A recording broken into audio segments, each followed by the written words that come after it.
I grew up relying on the internet as a form of escapism, but as time goes on, it seems the world is infinitely amplified and echoed by the digital world. The internet used to exist as a single item inside the world. With time, it's become ever so ingrained into every aspect of reality. There's no culture that doesn't exist online. Nothing just happens in the real world. It's all thrown onto the internet and echoed back and forth until all original meaning is lost. This constant amplification of everything is so dizzying, and I struggle to form coherent thoughts as my mind is overloaded with useless information.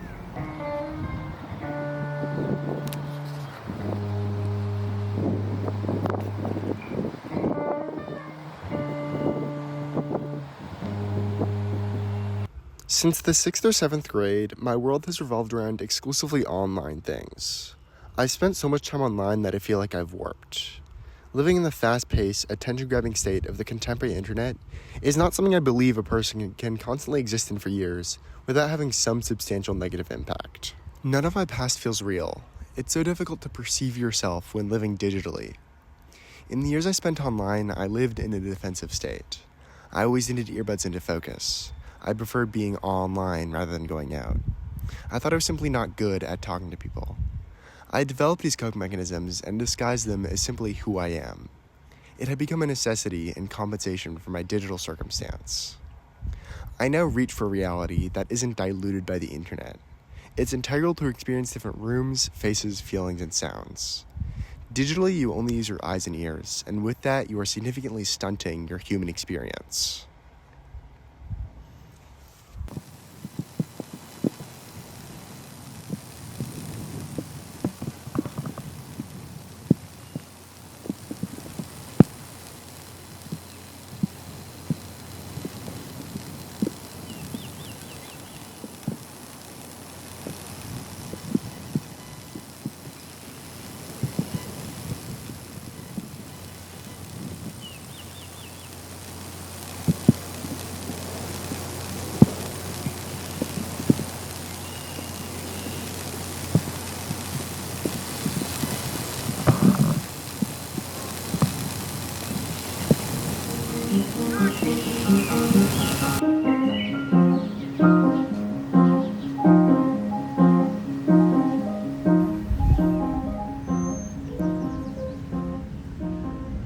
I remember an evening a few months ago. I was at my boyfriend's house. He had gone off to another floor, and I was by myself, awkwardly lying on a 5-foot-long wooden bench while I'm about 6'3", and I had a cat in my lap. I enjoy the inherent discomfort in lying on a wooden bench too small for me. It amplifies the things that bring true comfort. The fact that my boyfriend is a flight of stairs away, his cat on my lap. The internet is a great equalizer. If at that moment I decided to pull out my phone, I would have forgotten about the uncomfortable wooden bench, but also the cat, and additionally, not be reminded of the love I have for my boyfriend. While the internet can serve as a great escape from the bad things in life, it also tends to suck up everything else with it. Once I began to occasionally separate the digital world from my reality, I became aware of the vivid contrasts in my daily life that really amplified everything great there was around me.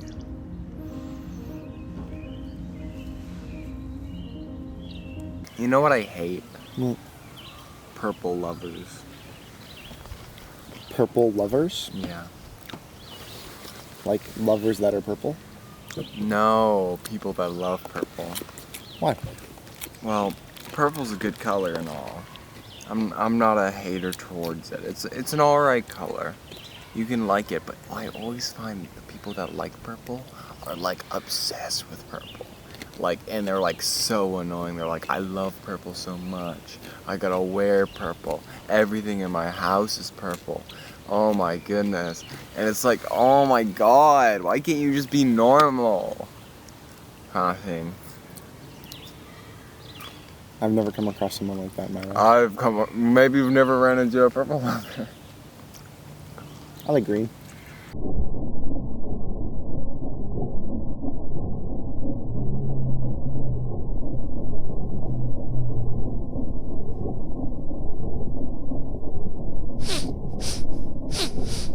Yeah, sure. What do you mean?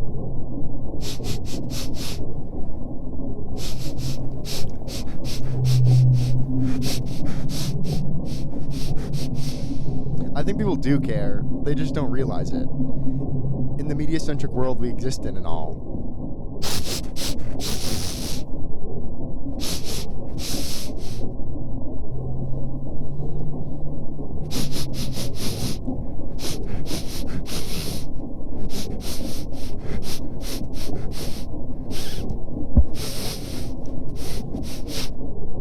Sure, but you'll never compare to eyes or ears in that regard.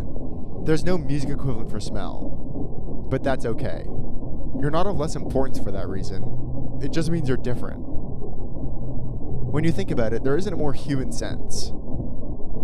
You exclusively present someone's true reality. Unlike sound and vision, constantly bombarded with ads, lies, and illusions. You act as a grounding for the human experience.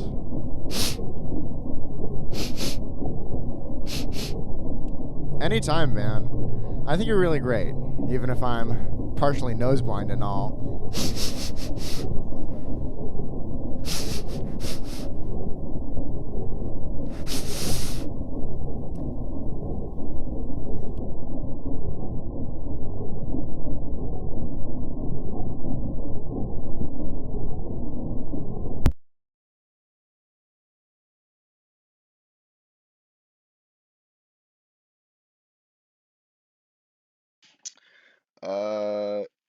This is not meant to be a video flaunting how much better I am, and ooh, I don't use the internet, I read books.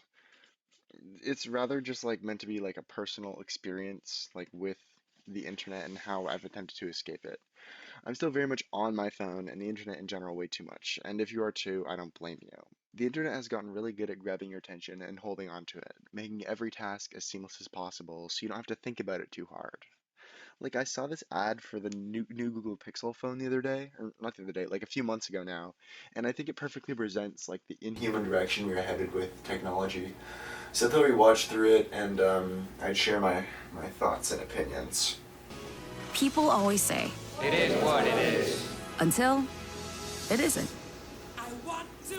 Like, remember before AI when you had to type to search for things? A lot of things wrong with his first 10 seconds. First of all, it is what it is.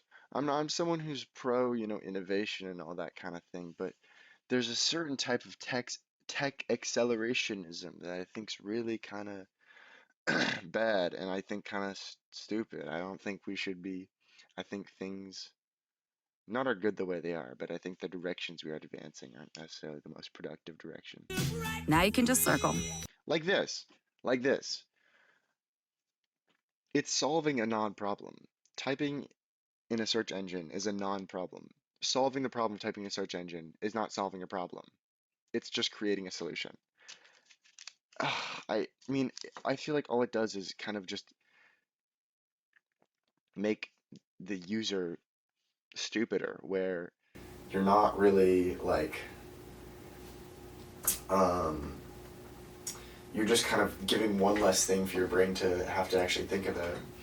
And I think that's a dangerous path to go down, of like this non-solution that just kind of incapacitates your own thinking.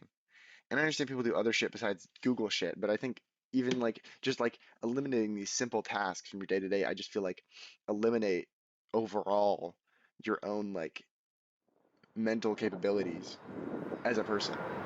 And I think that's not good. But when your smartphone isn't really that special. Can it help design a cake for someone who loves space and gardening? I guess so. This is some stupid shit, okay? You ever heard the phrase, it's the thought that counts? I feel like this is kind of the antithesis of that, where, What about? like, I really I don't guess so. enjoy this idea that AI images and stuff like that can act as like any sort of like representation of any actual effort, or where I feel like on any level it just kind of eliminates that kind of care and thought, and I don't know, something that just feels so like inhuman, so anti like life, and just kind of miserable. It's just kind of, yeah, I don't know. It's almost, I don't know. It just feels very anti-life. Just like this whole idea of AI generating a grandfather's cake.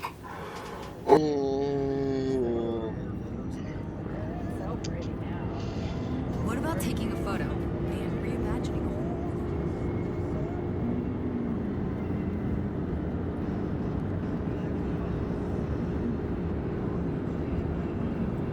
And I honestly, like, I really do want to have, like, just, like, talk to somebody sometimes.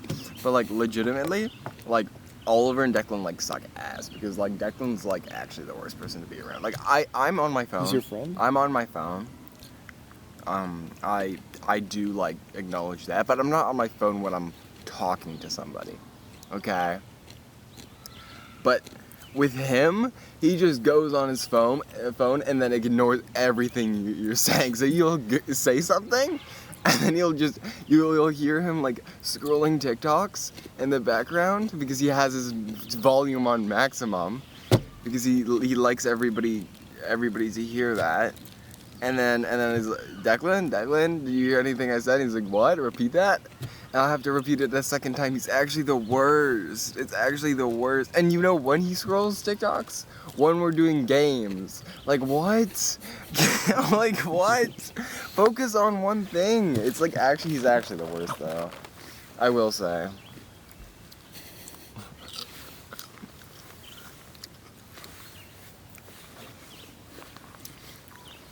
Oliver's a little better. Like, yeah. I couldn't say he's the best talker, but like, he doesn't go on his phone. He listens. He listens.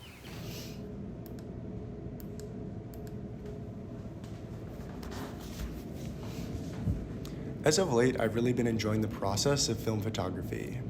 I came across the opportunity to try it in a photography class last semester, and I fell in love. You spend nearly $15 for 36 photos that you have to carefully develop and then print. But you have to be thoughtful in what you want to print, as printing paper is expensive.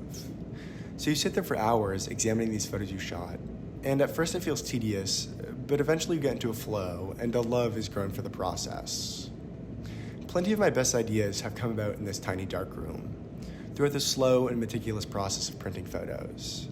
By being left with myself, I've learned so much.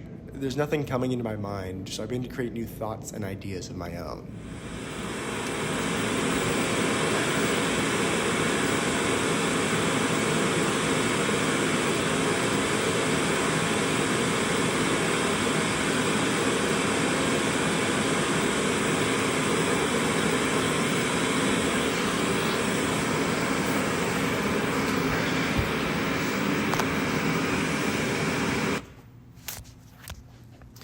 Wasted time is integral to the human experience.